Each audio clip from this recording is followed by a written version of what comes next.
Hello, everyone. It's 1 o'clock according to my watch, so let's go ahead and get started. Thank you so much for coming. Is everyone feeling okay today? Not too much excitement out there. So, all right. Can we get a woot woot or something? I don't know. Okay, good, good. Well, welcome to the 1 o'clock session today of Ethics Week on Thursday. We really appreciate having you. My name is Dr. Brian Waite. I'm the Associate Dean of CHIPS. And although that sounds super cool, it's not what you might think it is. It stands for the College of Health and Public Service. And our panel today are some of our illustrious faculty from that college.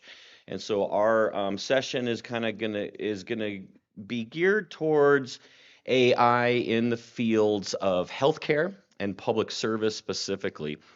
A few things I do want to give a shout out. There are a few people that make this week happen every year. Brian Birch, Courtney Burns, Stevie Muntz, who are here, and they are amazing. And we really appreciate all of the work that they do, and very grateful to them for inviting the College of Chips to be here with you today.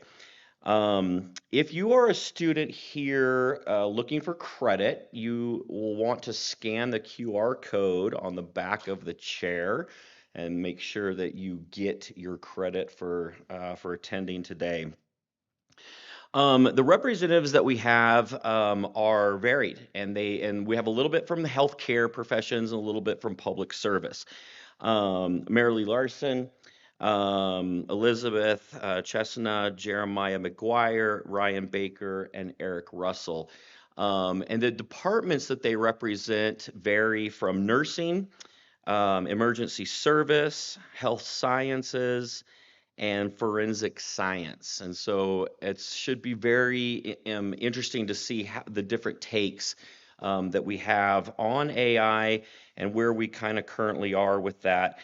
So let me give you a little overview of what we're attempting to do today before we open it up to questions for our panel. Artificial intelligence is transforming every facet of public safety and healthcare, including how we train and educate those seeking to serve in the professions.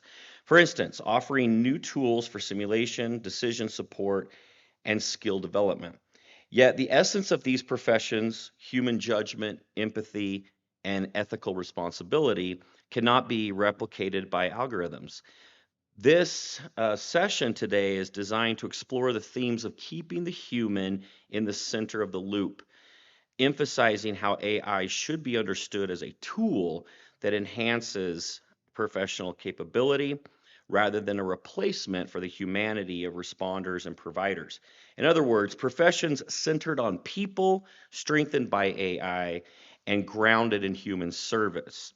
So today we will discuss the risks of over reliance, including bias, loss of trust, and diminished accountability, while also identifying the opportunities AI provides um, to augment service training and expand access to knowledge.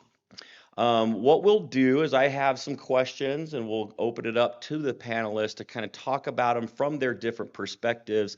And we will leave a little bit of time at the end for questions, so please do be thinking of that. And we'll have a mic that goes around at the end.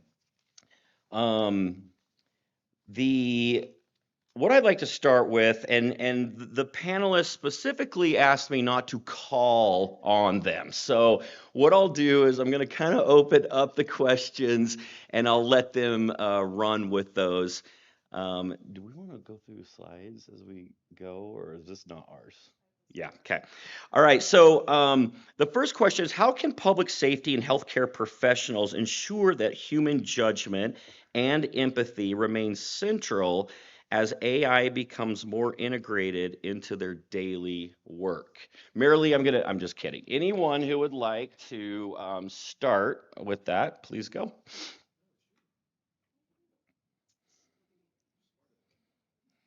It might help. Okay. I'll start with others filling in. That's how we'll roll today. So AI inside of healthcare and public service, AI should inform our decisions, not replace them. In my belief system, most people that go into health and public service come from an empathy standpoint, and they come from a place of wanting to help other people. And AI is going to be a great tool for us, and is starting to be a great tool for us to be freed up to do the empathy and caring side, and maybe a little bit of the paperwork gets taken care of through AI and through other platforms. Okay, so in my field, forensics, AI definitely helps us sort through like big databases of evidence with like DNA mixture interpretation and facial recognition.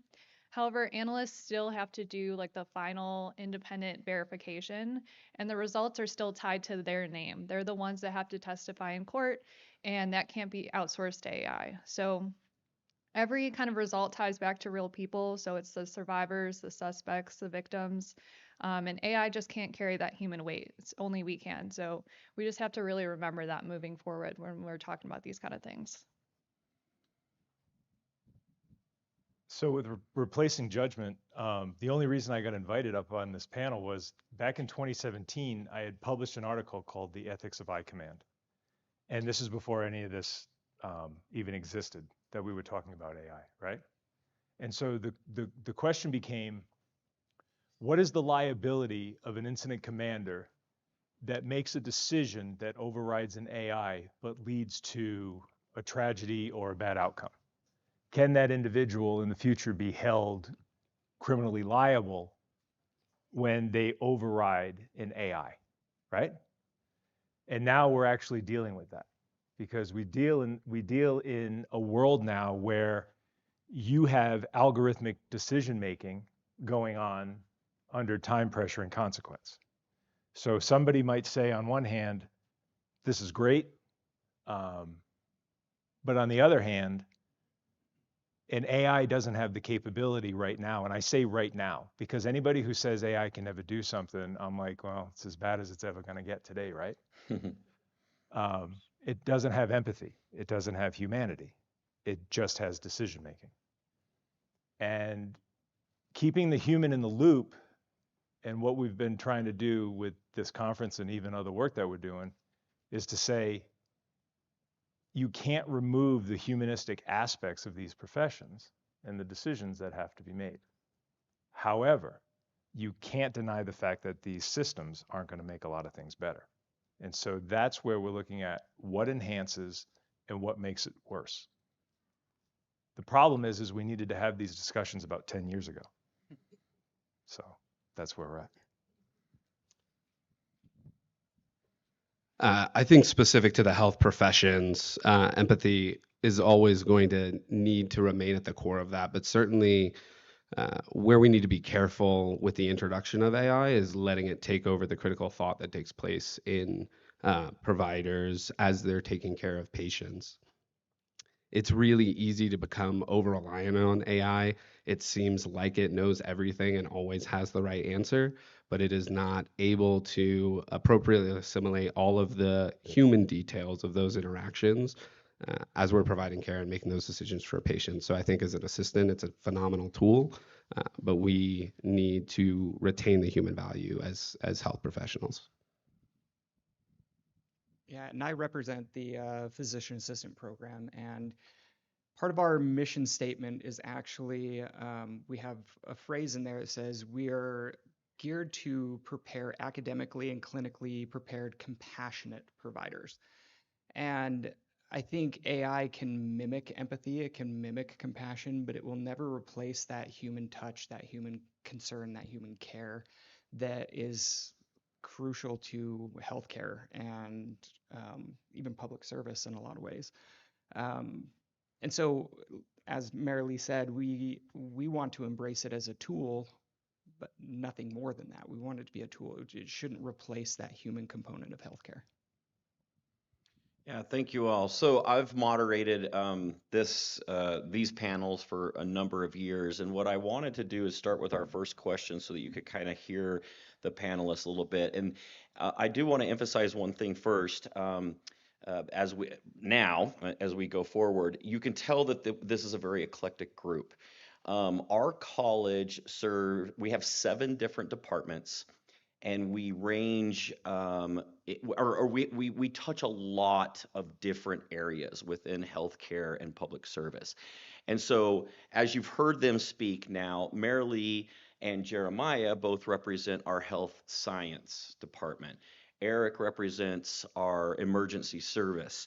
Elizabeth, our forensic science, and Ryan, as he mentioned, physician's assistant. So, as they speak, I hope that it's valuable to you to kind of hear how this is affecting these different careers and different disciplines.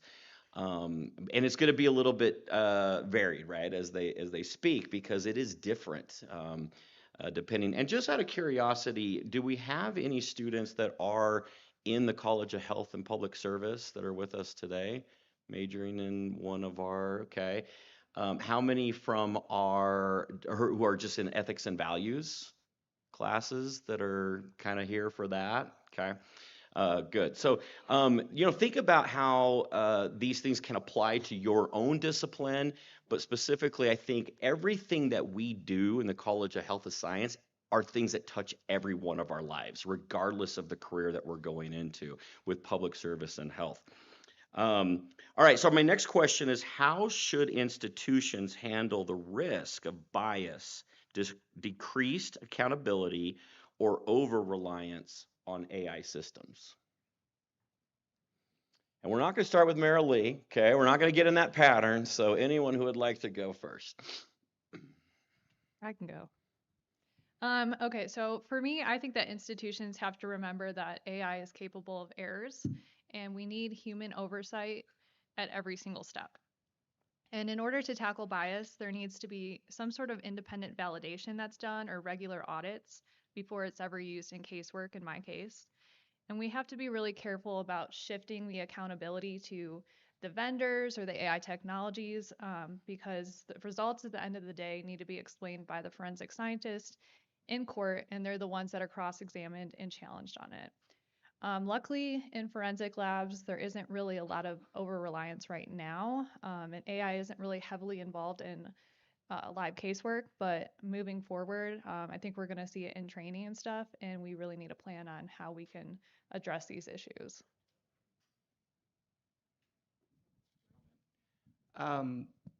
So the biases that creep into AI is largely due to it's based on the data sets on which they were trained, right? And so if there are skewed data sets, then you're inevitably going to have a bias creep into the algorithm. And so from a healthcare perspective, when we're looking at like diagnostic tools or reference tools in a healthcare setting, we need to make sure that those tools that are being used are trained on data sets that represent diversity and diverse groups, different races, ethnicities, and health data from across the spectrum of humanity, not just the population that is most prevalent in that country or that given society or that given context. And these data sets that are maybe incomplete can lead to disparities in diagnosis and treatment, perpetuating systemic discrimination and even reinforcing existing stereotypes and disparities. So really we want to encourage developers to prioritize diversity and representativeness in the training data sets. I think that's where it all starts. If we don't know where the algorithm or where the AI tool is gathering its data from, it's really hard to know whether or not that data is representative and whether the output is going to be appropriate to a given patient context. And so, yeah, we just need to, and I don't know how we do that from our side, but I think any healthcare system that is large enough to put pressure on developers to be able to integrate a more fair data set, I think that's super important as far as reducing bias in these systems. I'll add an additional note on the bias that can exist because we already know that bias exists in healthcare from clinicians and providers as it is.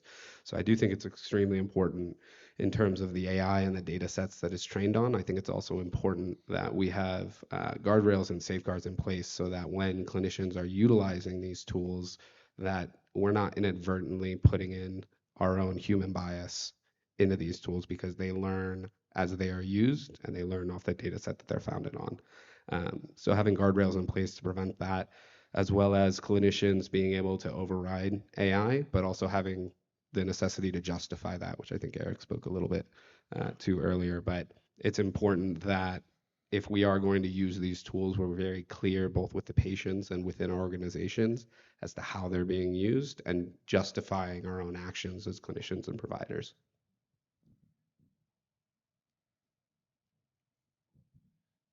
So the one that I hit on is the decreased accountability, and it makes me think, all right, your friends call you up, you got a good concert to go to this weekend, and you've got a paper due, and you're like, well, I can just throw this mother chunker into a chat GPT and it can just write it for me, right?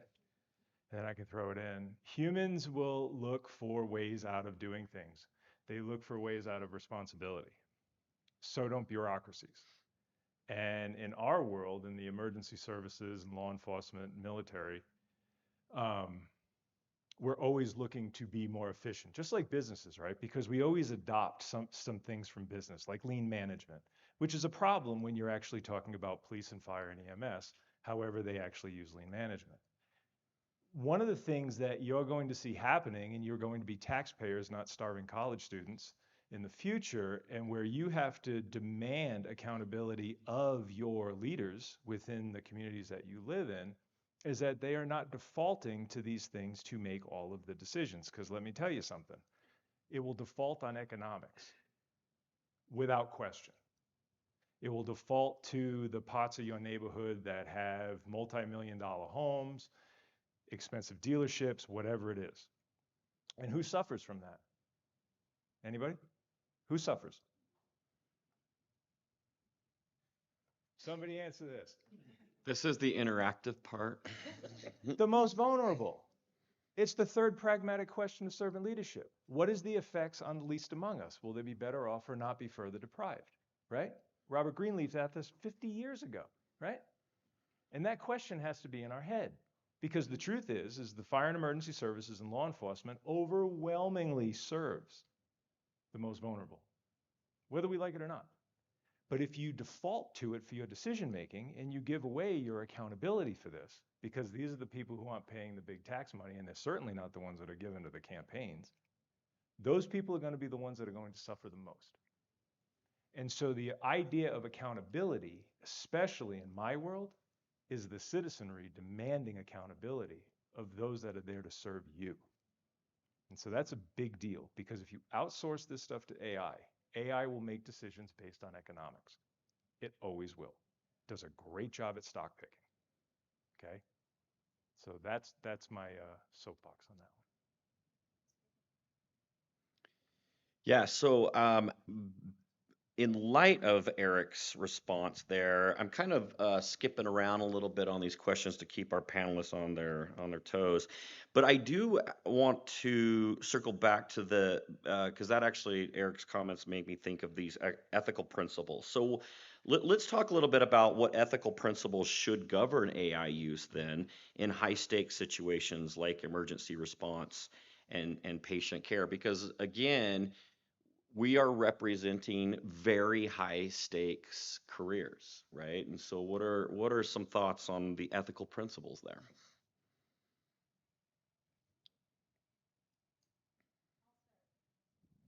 Okay, I think we have to look at benefits and malfeasance, right? So, or non-malfeasance, really. We need to look at prioritizing the safety of our clients and our patients and our victims. We need to look at the safety amongst all of health and public safety. We need to minimize harm, I think also is a big thing with AI. And so that's where, again, the human component's going to come back in. because it may be suggesting something that could potentially provide harm to someone. So I think we need to make sure we are absolutely prioritizing the safety and minimizing the harm of our of society around us as we pull in AI into our decision making and our planning and such. Who's nodding? Yeah, and I was going to comment on those exact same principles. I mean, these are the governing principles of healthcare since beginning of healthcare, is the idea of beneficence, meaning our first duty is to do well for our patients, right? And then non-malfeasance, the Hippocratic Oath, is first do no harm. Um, and AI can't fully, and maybe it will someday, maybe it will be able to do this, but it can't fully take into consideration the entire human context. And so I think that our use of AI within the realm of healthcare should be governed by these same principles that have governed healthcare since the first microscope was invented, since the first X-ray was invented, since the computer was invented. All these technological advancements haven't changed our core belief that we should A, look out for our patient first and foremost, and B, do no harm. And as long as we're keeping those at the core of our practice, then AI just becomes another tool, another resource rather than taking our place.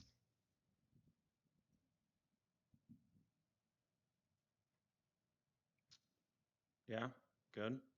Okay, so I'm going to pose a completely radical idea. Sometimes public trust is not there, okay, and gets compromised. I know this is news to the panelists, but when that happens, how do leaders maintain or restore public trust when AI systems affect decisions that impact safety and health outcomes? So I'll give you one that just happened. So let's step out of AI for a second. Firefighter paramedics get on scene at an animal farm, an exotic animal farm, where there's a doctor there that's taking care of venomous snakes. True story, it's in the news.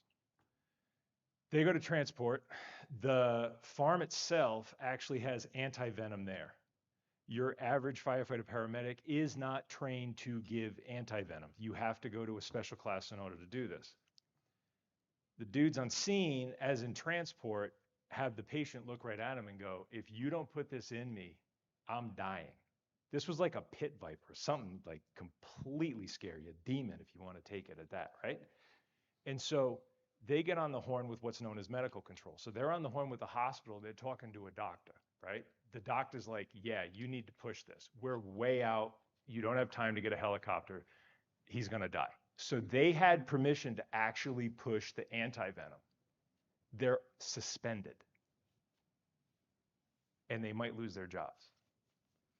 This happens all the time, even in the bureaucracy outside of the AI with the decision-making process. But now think about what that does to trust, not just trust of the public for their public servants, but trust of the public servants for the institutions in which they work.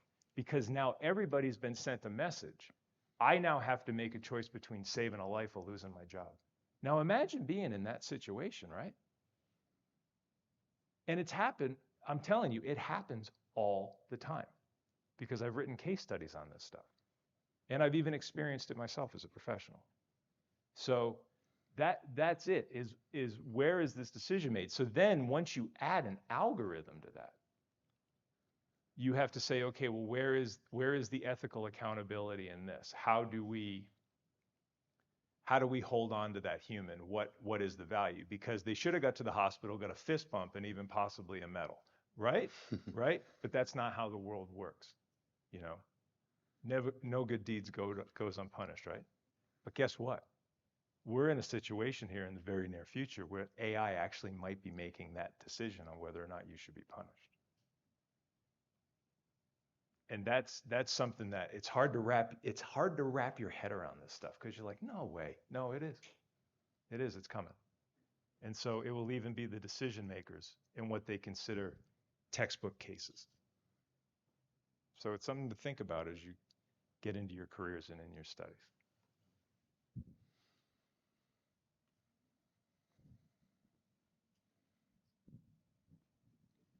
Okay, so public trust, I think, really is about transparency and accountability. So people need to know when and how we're using AI, not find out after the fact.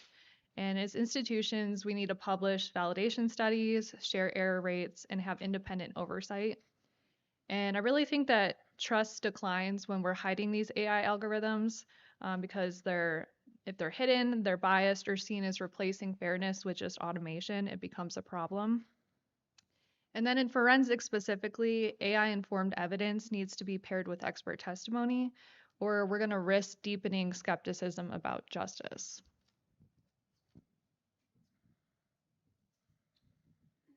So I think both in terms of maintaining or restoring trust, as well as the ethics involved in AI that should be overseeing it. A big one for me is autonomy, both as a personal value, but also professionally.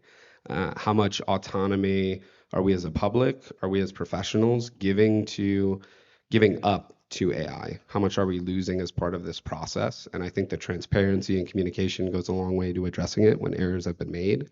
But really on the front end, how much are we willing to give up of our own autonomous control and decision making to an algorithm? And if we're able to address that ahead of the fact, hopefully we don't put ourselves in continuous positions where we have to be rebuilding public trust or professional trust.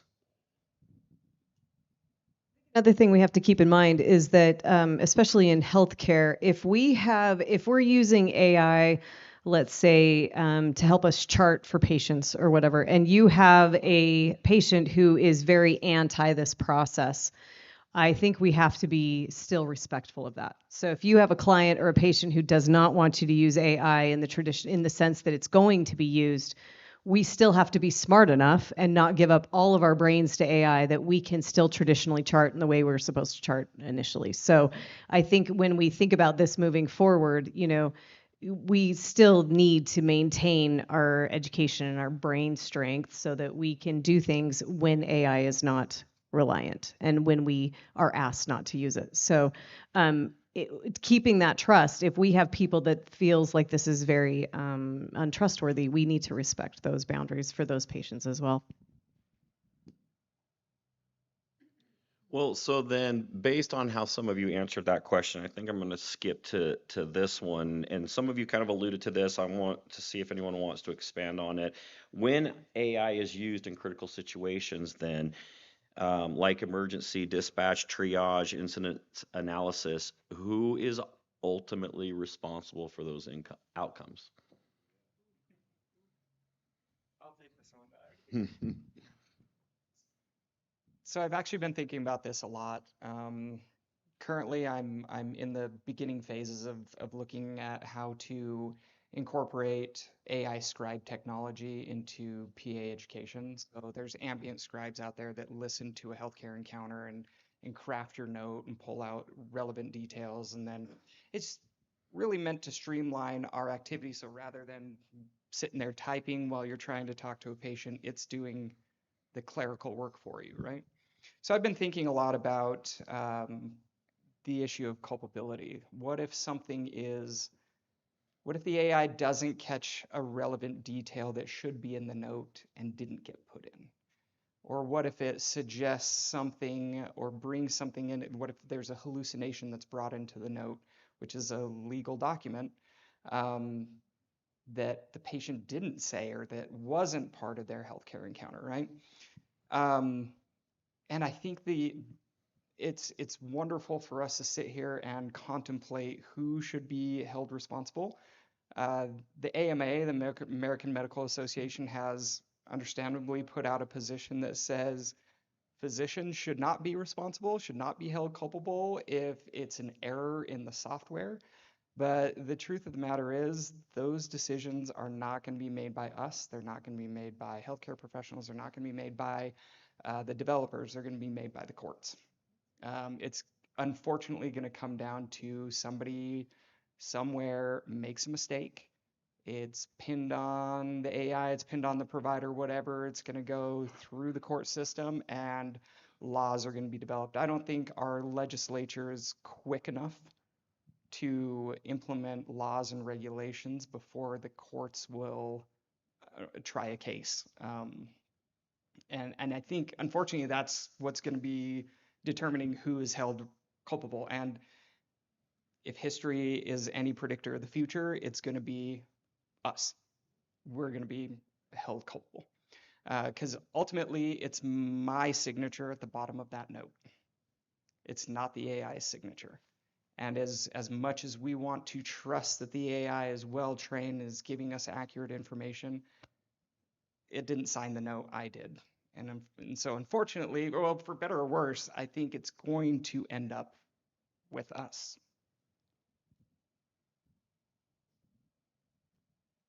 Yeah, I'm good. Yeah, No, no, no, I mean, it's well said. Yeah.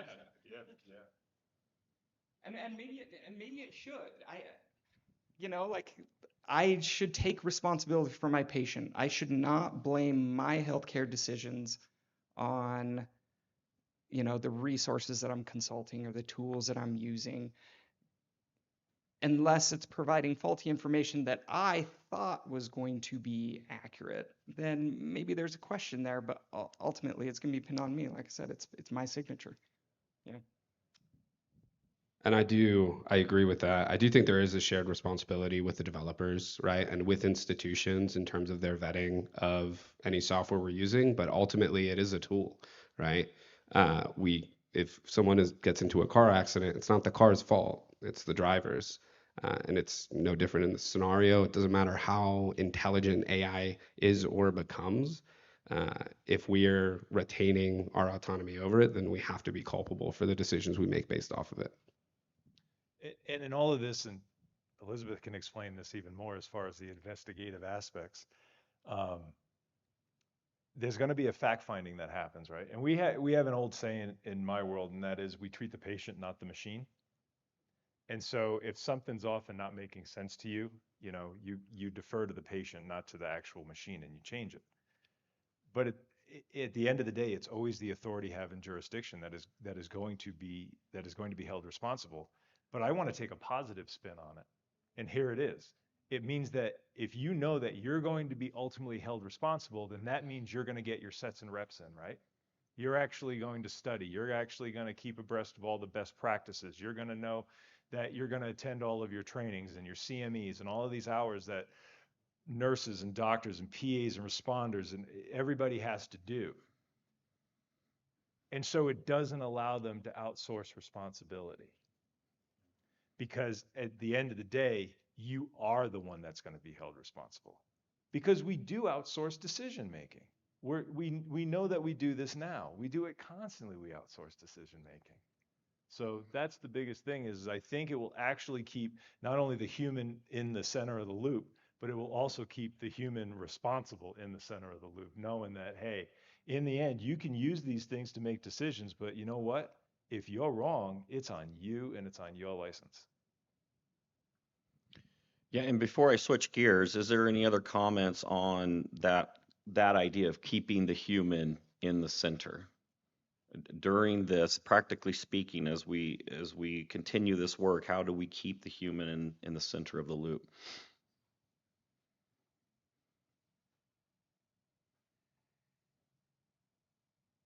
I hope I'm not like taking too much You of it you here, have but 10 more words until your I quota, know, so right? I don't know how Just you want to bust me handle when I that. hit the limit, right? How do we keep the human in the center of the loop? And as we're talking about this, a word that keeps coming up over and over and over again is algorithms, right? And in medicine, we talk a lot about algorithms. There's evidence-based algorithms. If this symptom or lab value is showing you do this, if no, then do this, right? But as we've been talking about it, there is something to be said for intuition. As you practice medicine for longer and longer, I've been practicing medicine for 11 years now. There are things that I'm going to pick up on that I can't point a finger at a specific lab value or a specific thing the patient said or whatever, but in my gut, there is something speaking to me that says something's off. And it doesn't matter what the labs say, what the machines say, whatever. There's an element of human intuition, human, call it inspiration, call it intuition, call it whatever you want, but that a machine just can't replicate no matter how much data you feed it. At least that's how I feel. There have been moments in my career where all the data pointed one way. My gut said, nope, this is what's going on, and it's borne out to be true. And so I think the way that we keep humans in the loop, in the center of the loop, is realizing that there are just some things that a machine, that a computer can't pick up on, whether it's divine energy or the stars being aligned, or just your wealth of experience seeing different things throughout your career. That human intuition can't be replaced. I think what's kind of amazing, and in our specific college, is that we are the humans in the center of the loop.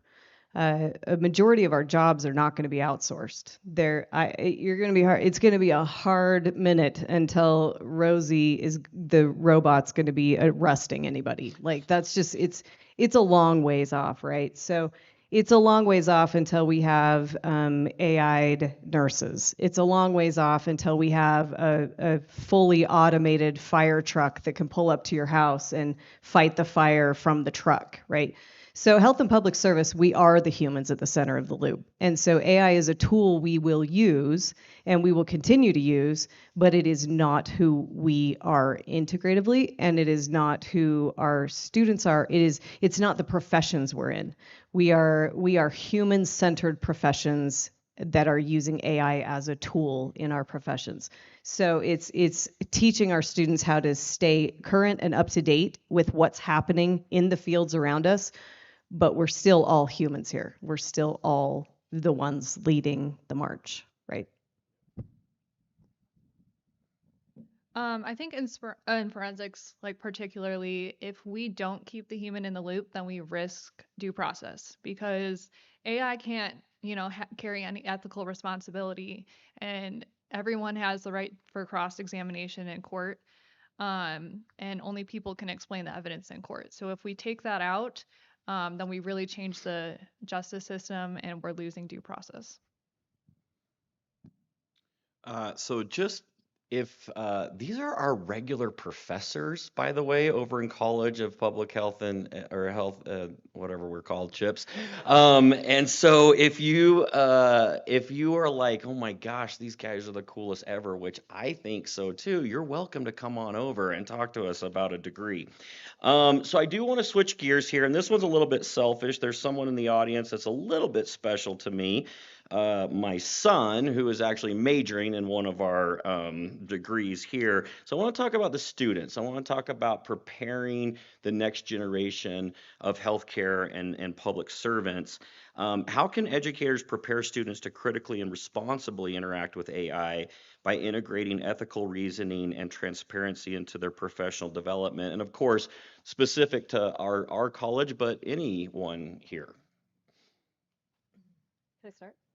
I think we have a responsibility to model it. So I try and use AI, and I teach my students how to use AI in the realms that I teach in. It's not going away. So I think I have to teach how to ethically model that and to responsibly model that.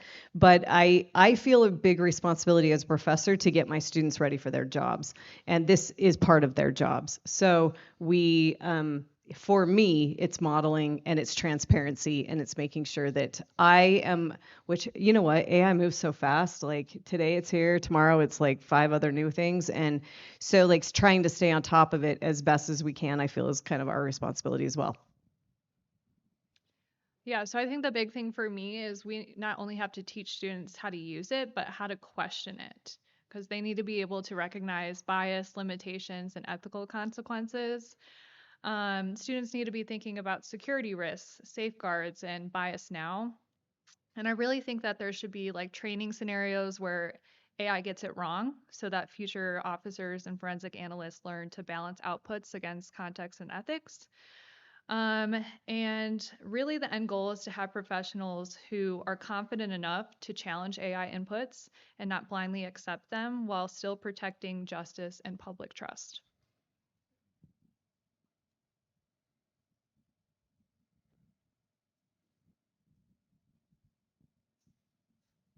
So I think there's two ways. One is, of course, integration in the classroom, because I do think it has the potential to increase not only how effective we are as educators, but also the students' ability to engage with higher education and their learning, but then certainly in practice. And that's really where the critical thought comes in, especially looking at healthcare professions. That's why there are rotations. That's why you do shadowing. That's why you do internships. And so, especially in those scenarios, having AI integrated, but leveraging it effectively, where the critical thought of whoever is supervising or the preceptor is providing that oversight of how AI can be used effectively within this field, right? So setting the boundaries, setting the expectations, but it is here to stay. I use it. I'm sure everyone in this room, I mean, you're here listening to us talk about AI. So I assume to some degree you have some experience with it. It's not going anywhere. We have to learn how to use it effectively, both for ourselves, for students, and for our professions. For me, the question that you have to ask yourself is, are you a principal or are you an assistant? And so if the AI itself is being used to do the work and then you're doing things with it, then guess what you are? You're an assistant. And so you always have to look at it as, this is a tool that I can use as a force multiplier in my life and in my work. The other thing is, in our world where we train, is we still train analog. And so we'll train you tech, but in the beginning you're going to train analog. Okay? You're going to actually learn to search structures completely docked out without a thermal imager. You're actually going to go into a hothouse and learn how to shoot, don't shoot. You're actually going to learn how to feel for a vein and not actually use a finder when you have to place an IV. And the reason is, when the power goes out, those skill sets go out, right? So if you just train to the tech, when the power goes out, those skill sets go out. And so that's where the ethical thing has to come in, is you still need to do things like sound a roof. You still need to know where other companies are operating. You can't just rely on this stuff. And that's where that ethical reasoning comes in. It comes in with you.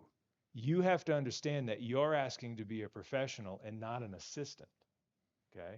And so whatever the discipline that you're going into, and maybe some of you will change your mind and come into one of ours, specifically mine, right? You're asking to be a primary. You're asking to be an expert. But to be an expert, you have to get in your sets and reps. You have to get in that analog training and then understand that technology becomes that force multiplier for you. And don't forget that. And never look at yourself as, I can be replaced by this thing. It's like, no, this thing can make me even bigger, stronger, faster, and better. Always look at it like that. Because if you think you're being replaced, the psychological damage that that is going to do to you, where you don't think you need to be the best at whatever it is that you're choosing to do, is going to have some downstream effects on you for your life. Okay? A lot of the stuff, and I want to bring this up because we're getting in, that we talk about with AI, a lot of the understanding is science fiction, right? A lot of it comes from science fiction. And how do we know this? Jaws. So, for the 20 years after the movie Jaws was released on the 4th of July, back where I'm from, and you can tell by my funny accent, it's not here, okay? The lifeguards would mess around and play that dun dun dun dun dun dun over the loudspeakers on the beach, and people would lose it as if that sound actually meant there was a 20-foot great white, 30 feet offshore. And so we're susceptible to this stuff, right? But the truth is there's about 9 people killed a year by sharks. There's about 35 people killed by toaster accidents in the kitchen every year. But none of you are afraid of a toaster, right? So understand a lot of the stuff that's being spoken about and this doomsday stuff is really built into science fiction. They've done a really good job at making us think that pandas wear pants and do karate and that robots are going to end up killing us, right? So you still have to become the principal. You still have to become the best in whatever it is you're doing. And I think that's really where the ethics of all of this is becoming is do not sink into this nihilistic accelerationist mindset. It's not good for anybody. And understand a lot of this stuff is science fiction to raise massive amounts of capital. Massive amounts of capital. We're talking like multiple yachts, okay? And there's nothing wrong with that. There's nothing wrong with that. I'm just saying that a lot of the doomsday stuff that people think about is way more science fiction than it is reality. So that's my soapbox. That's another soapbox. All right. So one of the reasons that I'm at UVU and I stay at UVU is because of what we just witnessed here. I hope that you see the practical side that we take and that this is serious, but that we need to put not a theoretical lens only on it, but a very real practical. And as an associate dean working with these fine people, it's like I'm a proud parent, right? Of just like that is what we're about. And my son happens to be with Eric in his department, and I love that, right? Because we are looking at how these will impact real people in everyday life. Because of time, we need to open it up for questions. So we got some, I just saw Brian Lee, but we got some mics that will be passed around. Do any of you have questions for the panelists?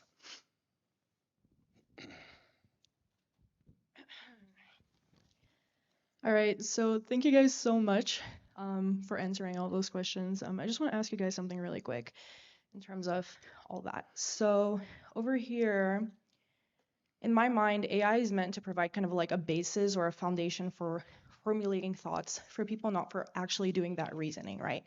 So in healthcare, we're thinking of like providing background research or, basis for diagnosis, not actually doing all the process of diagnostics because that kind of break the patient trust. So over here, I have kind of like my thought of lazy AI. So with lazy AI usage, I have when we're using AI to think for us. So, replacing us, making us that system. Now that's so common for a lot of people because, it's just easier. And as humans, like you guys said, we're trying to look for an easy way out. However, as physicians and like healthcare workers, we are supposed to have that trust, or you guys are supposed to have that trust with the patient. But in more academic settings, when you're using AI, you have to show what proof you had that you didn't, cheat or use it in a lazy way. But when you're a physician and you have a patient face-to-face contact, you can't always provide that proof because your credentials, that patient is supposed to have the right to think that you actually did all the work. Because if the patient doesn't have that trust, what is the point, right?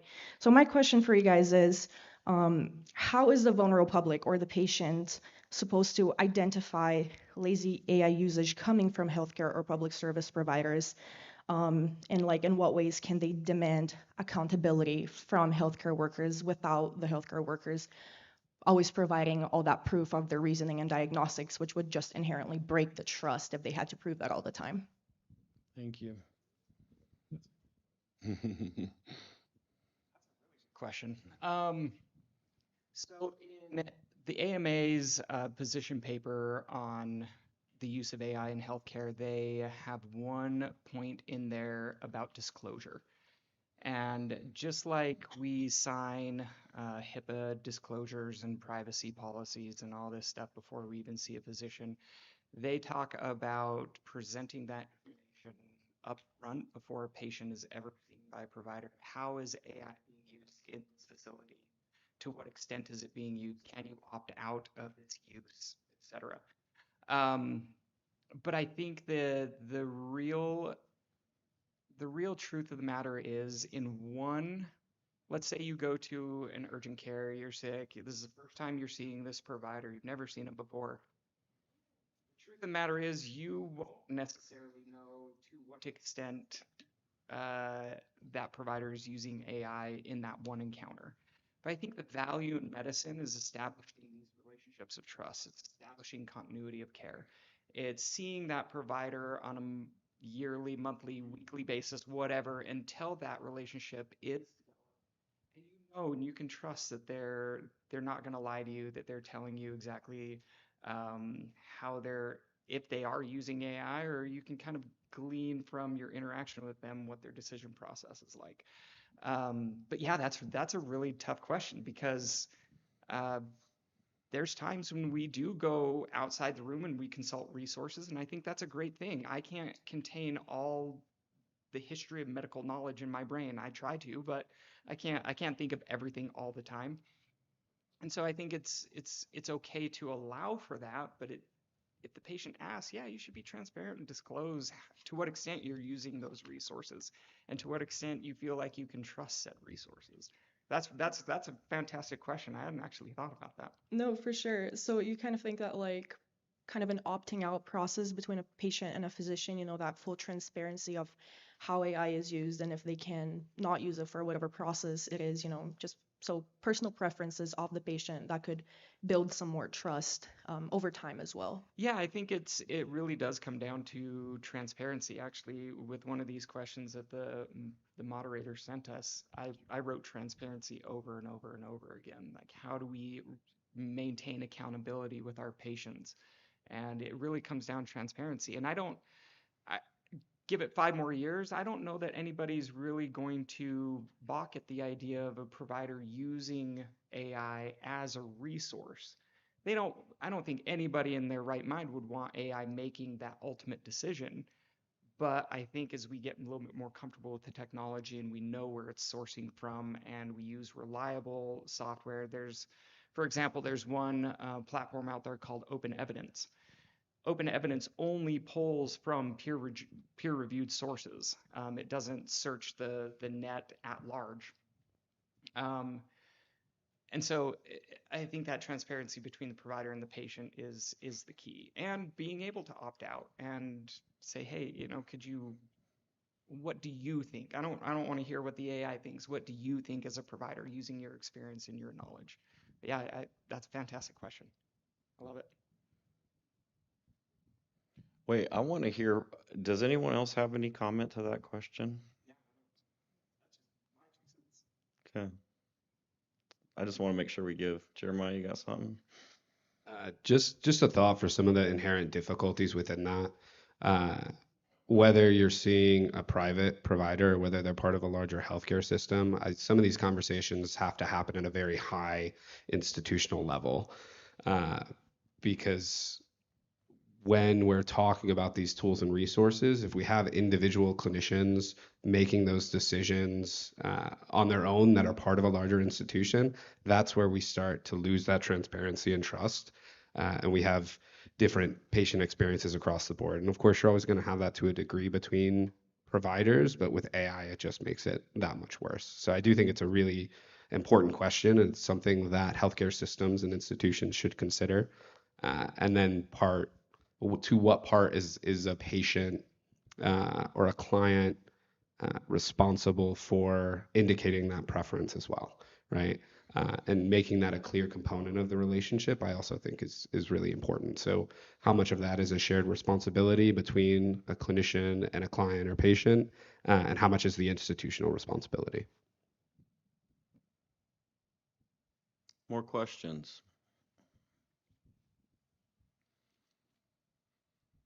Hi. So I had a few questions. I'm gonna just try to sum them up into one. There was like a few statements made, one of them being you can't assume AI will act in the best interest of the most vulnerable. A few others of just like human bias in AI. And I guess I don't really know what kind of question this is, more of like a moral ethical question, but if AI is trained by humans and AI is just basically spitting out human biases and human judgments and human, right? Like if AI makes a mistake that is like, what am I trying to say?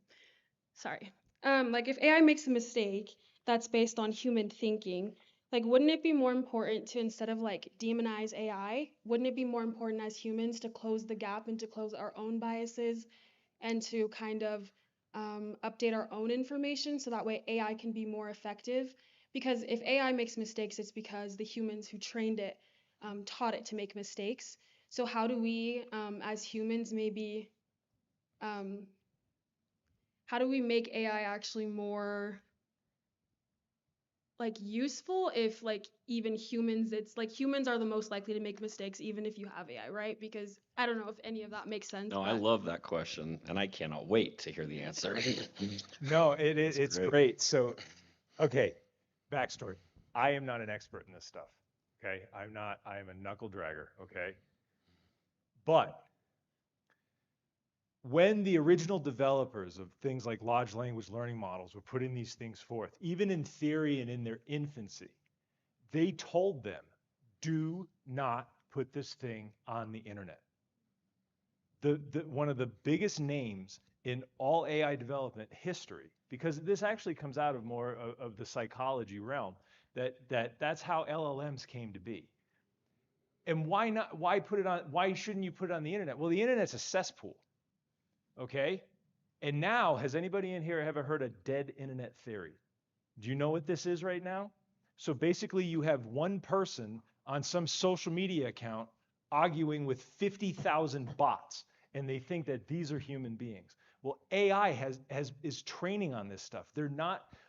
There's two different systems. The systems in my world and in this world, they're closed systems. Okay, they're specific to discipline. You build the agents to the discipline, right? But the stuff that's really got everybody's, hair on the back of their neck standing up are the LLMs, the large language learning models that are becoming what everybody talks about as far as the sentience, right? Those things being trained by the internet means these things have nothing but biases and cesspools and discrimination and nasty things. And we see it when you use them, okay? We see it, the fact that it actually lies, it deceives. Why? Because it's been trained on stuff that teaches it to lie and deceive, i.e. the internet. I mean, on the internet. And then here's how we know this is a problem. You can't look at AI, you have to actually look at the development of the internet. And you have to go all the way back into the 1950s and 60s, okay?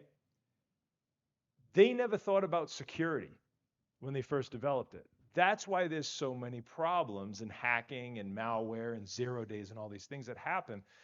It's because they never actually thought about security first. They're like, let's build it. And then they went, oh yeah, somebody's bank account just gets dumped. Maybe we need to think about, antivirus software.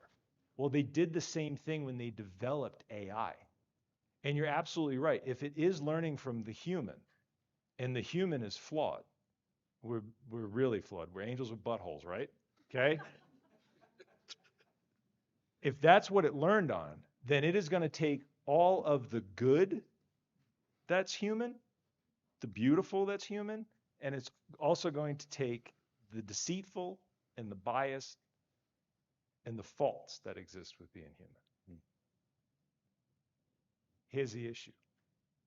That conversation needed to happen 20 years ago. It's no longer a valid conversation because of what they've done. And I'm not a Luddite, even though I'm too stupid to understand technology for the most part. But this is the issue, is the conversations that we're having and the ethical conversations that we're having, they needed to happen a long time ago. The problem is they pushed out the beautiful, the qualia, the humanities, the philosophy, the theology. They never brought that in a way that it would have helped. And so now we're running behind it. And hopefully they can change it. Does that make sense? I guess my thinking still though is like, instead of it just feels like right now we have this view, it's like us versus them, and AI is influencing us, but in reality again it's the opposite. And so if we influenced it to begin with, why can't we still, like, we have power, we can vote on these things, we can push change, we can positively influence AI to where it does take strain off the healthcare system, right? Like, healthcare workers are working so many hours, AI could be so beneficial. Like, like why do we have this kind of like humanity versus AI, when in reality it's um like the car example, cars are so useful now. Like we can use cars, we can use public transit, all these things that humans were once afraid of.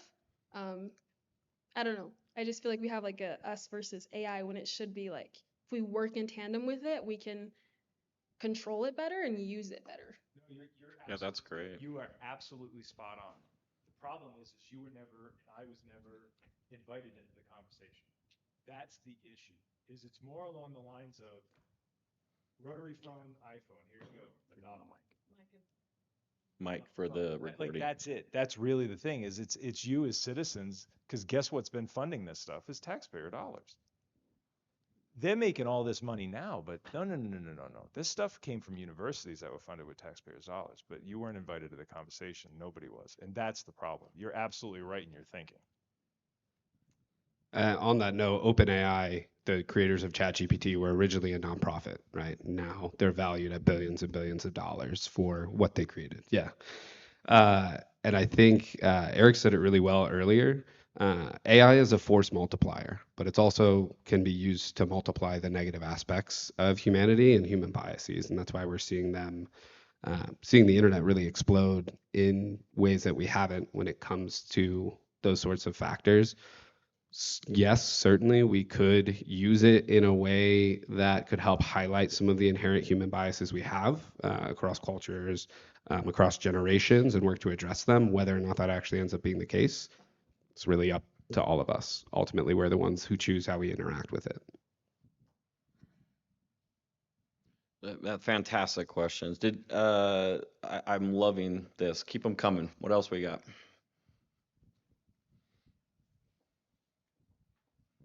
Okay, so Eric kind of posed this question and Ryan kind of commented, but any of the panelists feel free to chime in. So kind of along this thought process of like accountability and kind of you bring up a good point with like it's the taxpayer money, right? Like and if you're a taxpayer, it's gonna be more important to it. Like I am a taxpayer, right? Like I'm a student. I'm already in that realm of things, so I'm already kind of starting to think about these things. So like I encourage my fellow students to also like and my peers to think about that as well.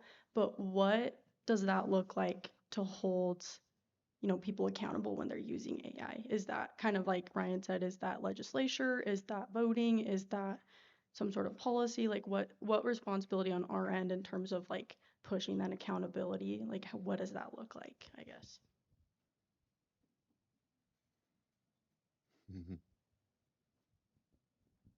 I think it's at multiple levels.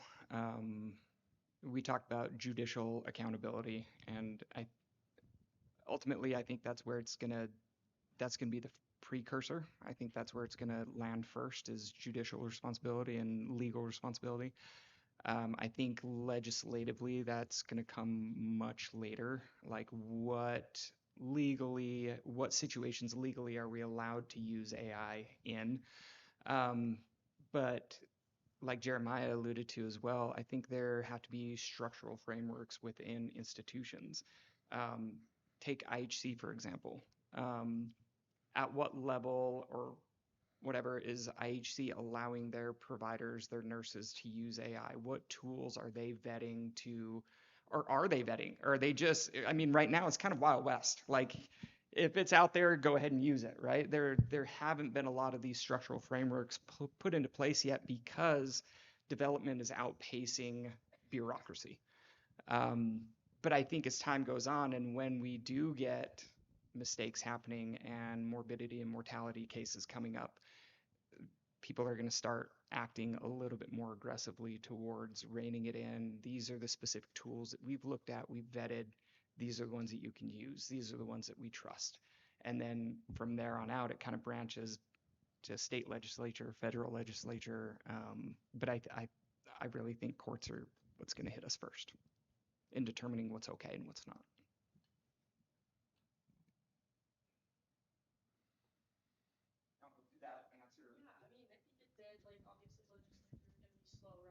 It's a process of smoothing out the bumps and the kinks, and so it's gonna be years before we really get some solid legislature in place. So I guess and maybe that's something for me to think about as a student and as a taxpayer, as somebody who's working, going into my career field, like what can I do on my end to one, hold myself accountable, because we need to use that base of logic and thinking, and that autonomy you're talking about is not relying solely on it, because when the power goes out, that default, if we don't know and we're just relying on that, then we're kind of going to be screwed. But I guess kind of thinking, what can we do before it gets that? Because that's far down the road, like, I don't know, like maybe that's something for me to think about. But That is, and I'm gonna bounce it back to what Eric said. That's a you question. That's a me question. That's every one of you deciding, how am I going to incorporate this tool? And that's what we're talking about here, is the ethics of AI usage in health and public service.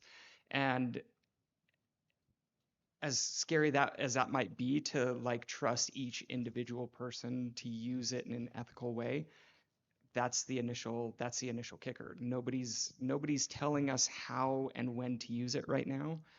And we're kind of in a, if you want to say, scary phase of AI adoption, where we just have to trust that people are doing the right thing with it. But ultimately, I mean, right now, it has to come down to that, because there aren't these bureaucratic structures and these ethical frameworks in place quite yet. So each of us has to decide, what kind of provider am I going to be? What kind of therapist am I going to be? What kind of firefighter am I going to be? What kind of cop am I going to be?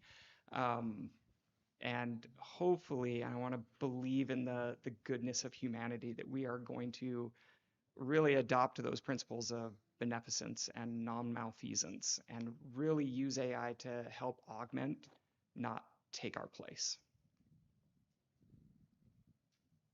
Just to build on that a little bit, I think the individual example we set, regardless of the position we're in, students, educators, providers, law enforcement, politicians, it doesn't matter where we're at, our effective use of it can carry over and demonstrate an example for other people to follow.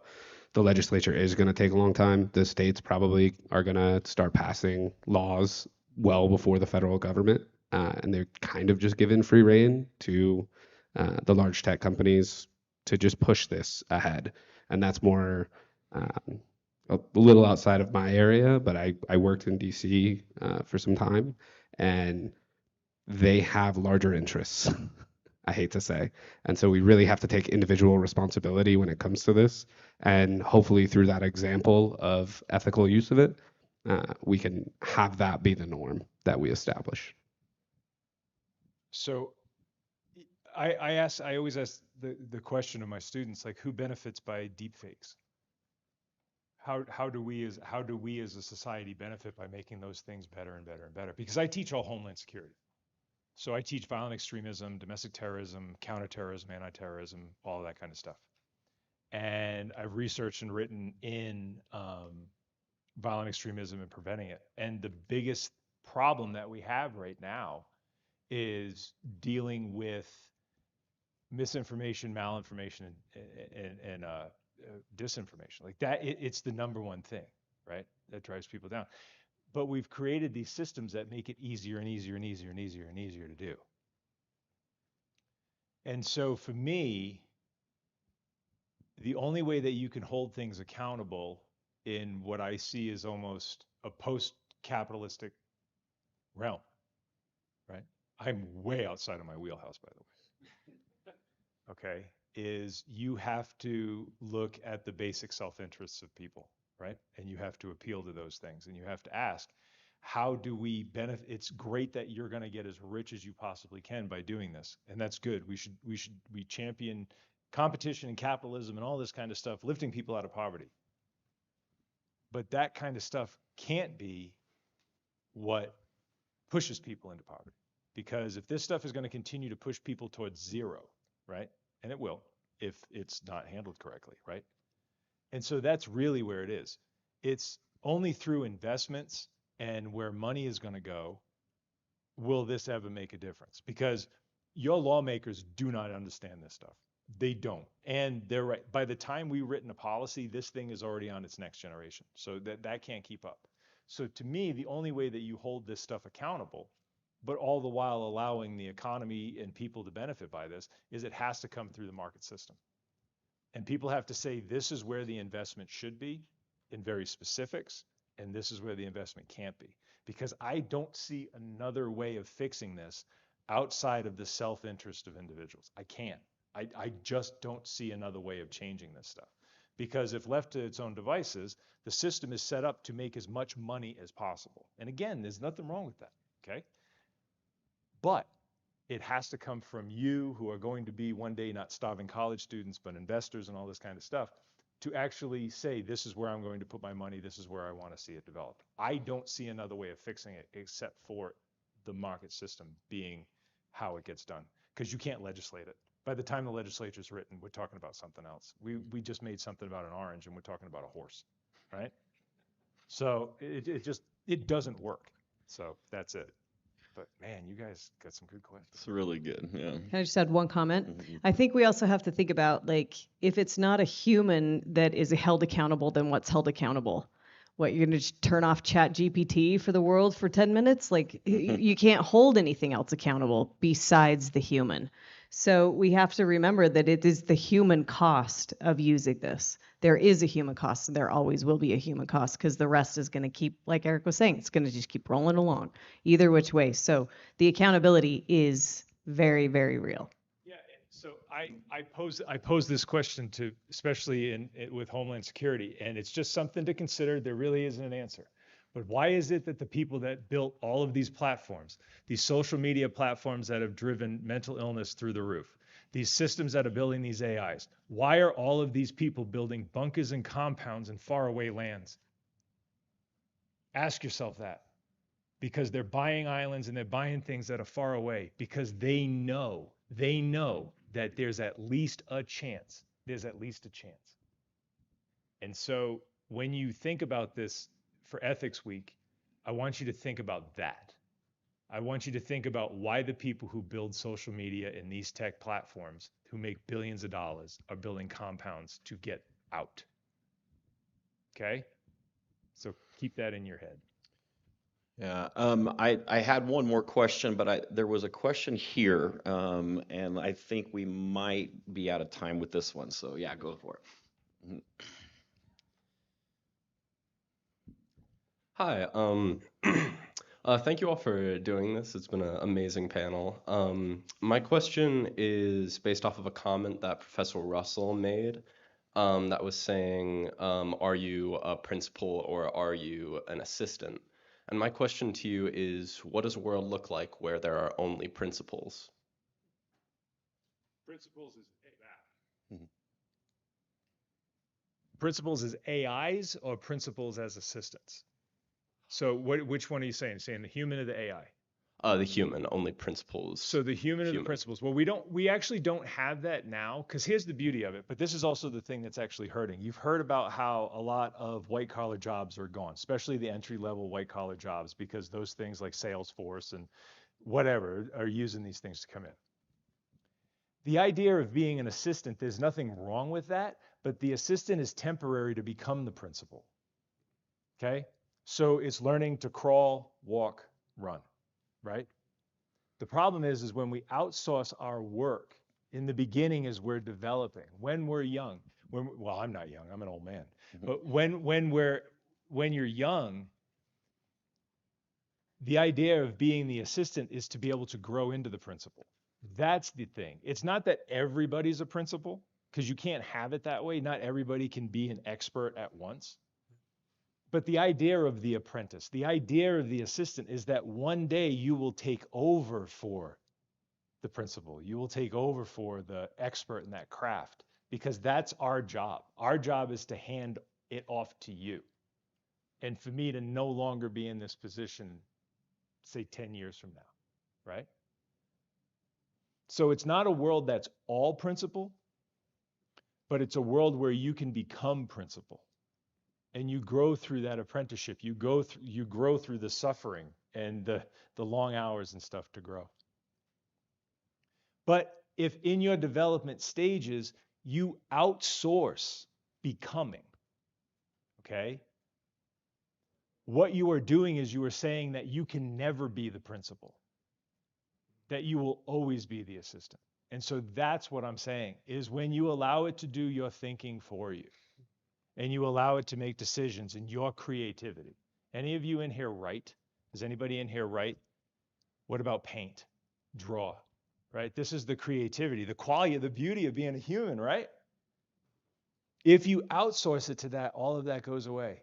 And all you are is a coffee fetcher because you're not getting in those sets and reps as you're young. So you can develop that skill craft of putting words together, of getting words down in prose and staring at that blank page. You can never become the principal if you don't allow yourself to grow through those things. That's the issue. Because right now, when we know the damage, MIT has got a great study that just came out of it, of what this stuff is doing to people's ability to think. It's actually hurting people horribly.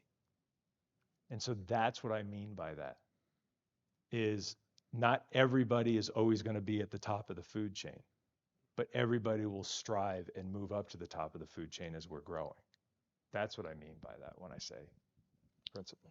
Love it. Folks, we unfortunately are at time. I want to thank Brian and Courtney and their team for inviting us and putting this on. I want to thank all of you for coming, and especially our panelists and for their wisdom. Can we give them a hand, please?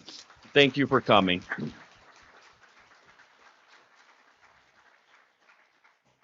Students, just a reminder, if you need class credit for attending, you do need to sign in using the QR codes on the back of the chairs or the back of the room. Thanks.